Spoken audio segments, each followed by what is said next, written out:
Hey everyone, welcome back to the Foundry by Forge College. Let's jump right into this explainer. So in our last lesson, we tackled a pretty big question. What is a blockchain wallet? And we figured out that, essentially, a wallet just holds your private key. That key is your ultimate mathematical proof that you actually own your crypto. But we kind of glossed over a pretty huge catch. A raw private key, it's this massive 64-character string of random letters and numbers. I mean, come on, I can barely remember my Wi-Fi password on a good day. Expecting any human to memorize an endless string of hexadecimals is just not going to happen. We needed a better, more natural way to interact with this technology. So that brings us to the real problem here. How do you actually back up potentially infinite keys? Seriously, if you're anything like me and you're constantly misplacing your house keys or your car keys, well, the idea of managing endless cryptographic keys sounds like an absolute nightmare. Because remember, if you lose that 64-character string, there is no customer service hotline to call. You can't just hit forgot password. So we desperately needed a more human-friendly system to keep us from accidentally locking ourselves out of our digital lives forever. All right, here's the roadmap for today. Think of this as a quick factory tour. First, we'll go from wallets to seed phrases. Then we'll look at the master keyring model.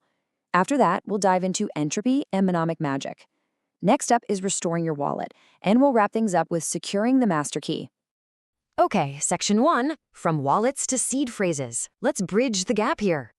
Before we get completely bogged down in the heavy cryptography, we have to connect the dots between those abstract, robotic, private keys and the actual reality of managing your wallet. Enter the seed phrase, or you might hear it called a mnemonic phrase. Basically, it's a human-readable, portable representation that wallets use to deterministically generate one or, honestly, many private keys. The absolute key takeaway here? It's just a compact set of words meant for human eyes. It's this incredibly elegant workaround that saves us from having to store raw binary code. It literally translates complex machine speak right into familiar human speak. Moving right along to section 2, the master keyring model. This is our core mental framework. Now that we know what a seed phrase is supposed to do, let's visualize how it works. Think of the human-readable phrase as your master blueprint, or like a master keyring. Then, on the other side of the equation, you have the deterministic machinery of the wallet itself, which acts kind of like an automated key factory. And this is crucial. The seed phrase is not the private key itself. It's the master blueprint that you feed into the factory. The factory takes that blueprint, follows strict mathematical rules, and stamps out an endless number of physical keys. And because it's completely deterministic, as long as you feed it the exact same blueprint, that factory is going to stamp out the exact same keys, every single time. No guesswork involved. Let's move to section 3 and see how this builds. We're diving into entropy and mnemonic magic, the actual math of randomness. We're stepping onto the factory floor now and a look at the gears. So 2048, that's a very specific magic number in the BIP39 standard, which is basically the gold standard across the whole Web3 ecosystem right now. At its core, a seed phrase is just encoding raw entropy. And entropy is really just a fancy scientific way of saying random bits of unpredictability. What your wallet does under the hood is it generates this super secure, highly random sequence of bits, and then maps those bits to a standardized dictionary that contains exactly 2048 specific words. So every single word in your seed phrase mathematically corresponds to a specific chunk of that raw, unguessable randomness. And this brilliantly illustrates how the actual length of your phrase dictates how strong your security is. Think about it. A 12-word phrase gives you 128 bits of entropy. Now, don't let the smaller number fool you. 128 bits already provides incredibly strong security against practical brute force attacks. It's the most common setup for a reason. It's a great balance. But if you ramp it all the way up to a 24-word phrase, you're now dealing with 256 bits of entropy. That gives you the maximum theoretical brute force resistance recognized by the standard. The odds of a supercomputer randomly guessing that are so infinitesimally small, it is effectively impossible. Now, you might be thinking, okay, but what if I'm copying these down and I just misspell one of these incredibly important words? Well, you don't have to panic, because the math actually does the heavy lifting for you here too. These phrases mathematically incorporate what's known as a checksum. It basically acts as a built-in typo detector for accidental transcription errors. Because of the way the random bits and the checksum bits are woven together, if you mistype a word or maybe swap the order by accident, the underlying math equations simply won't balance out. Your wallet will immediately flag an error, which completely saves you from locking up your funds forever just because of a simple typo. Okay, bear with me for a tiny bit of technical jargon, but I promise to translate it into plain English. This whole process relies on two main pieces of tech. First up is PBKDF2. If we go back to our factory analogy, think of PBKDF2 as the factory's furnace. It basically melts down your mnemonic words into a raw binary master seed. Then we have the BIP32 and BIP44 derivation paths. You can think of these as the factory's complex conveyor belts. Once that seed is melted down, the derivation path routes the output to stamp out specific keys for specific coins or accounts. One path sends keys over to Bitcoin, another sends them over to Ethereum, and so on. It keeps everything perfectly organized. All right, section 4, restoring your wallet. Let's do a practical walkthrough.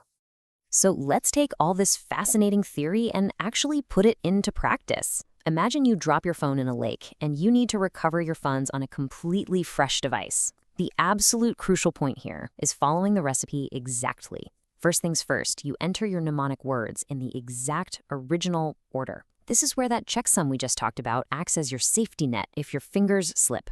Next, you'd confirm an optional passphrase, which we're going to dig into in just a second. Then you absolutely have to select the correct derivation path. If you type in the right words but tell the factory to use the wrong conveyor belt, it's just not going to find your specific funds. Finally, you just sit back, relax, and wait for the wallet to scan the blockchain and automatically locate all your derived addresses and balances.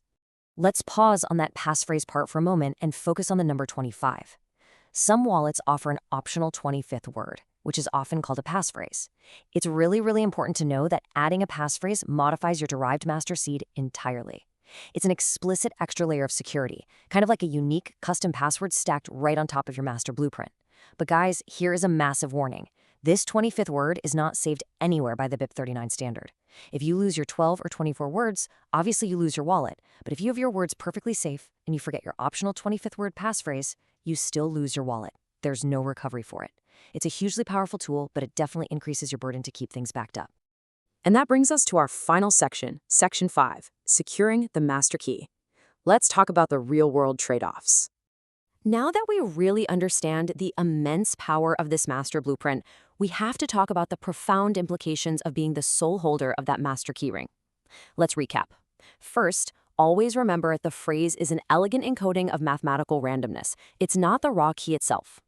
Second, for any successful rescue operation of your funds, your derivation paths and any optional passphrases absolutely must exactly match what you originally set up. And third, the phrase is the single highest value secret in a non-custodial wallet. If your master keyring is exposed, every single key derived from it is instantly compromised. But on the flip side, if you lose a device or just one single derived key, you're totally fine. As long as you safely hold that foundational seed phrase, you are in control. Which leaves us with one final, incredibly practical question for you to ponder. Will your backup survive both sophisticated hackers on the internet and a clumsily spilled cup of coffee on your desk? Seriously, think about that for a second. You are the sole custodian of this master blueprint now. Storing it securely is honestly an art form of its own, and that is exactly what we'll tackle in our next lesson on storage techniques. Until then, if you want to dive deeper into this subject or check out a ton of other awesome Web3 related topics, definitely head over and visit forge.college. Keep exploring, stay curious, and I will see you in the next explainer.